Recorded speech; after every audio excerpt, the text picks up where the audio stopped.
Yeah, yeah. Yeah, yeah. Oh yeah. Ik was een graad 7. Toen schreef ik mijn eerste song. Dis wat ik doen voor een leven. Ik het geleerd, maar koop je mond. Ik het die matriek achter mijn naamie. Ik zit bij die huis, ik het die Hispanie. Voel zoals een loser, mijn broer, want ik het die geldie. Elke dag voel alsof dingen niet veranderen. Want ik blijf nog bij mijn pa's huis. Zelfde tijd werk ik voluit hard aan mijn goal.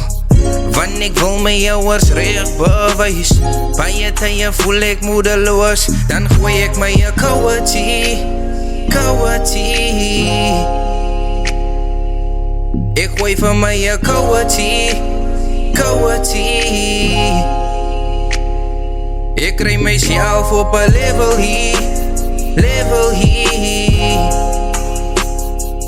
Ik gooi maar van mijn koude thee. Want die is hoe een man afkoelt.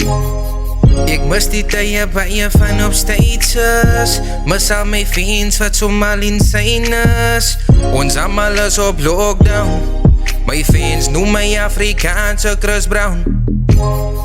Ons allemaal leed moest zo zijn je hustle.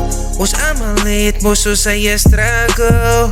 Maar alles hangt van persoon tot persoon. Alleen zijn niks brada, zag niet jouw droom. Ik zie salutas voor die forex-traders. Maak je kroon brada, fokkie haters. Mijn droomkar is die nieuwe Mercedes. A G-Wagon, ja mijn broer die latest. Ik zoek het joint op die berg van die hoogste. Zoek het jacuzzi en mijn huis van die warmste. Met andere woorden, ik zoek een paleis. Ik zoek 10 bodyguards recht rondom mijn paleis. Koude thee. Ik gooi van mij koude thee. Ik krijg mezelf op een level hier. Ik gooi maar van mij koude thee.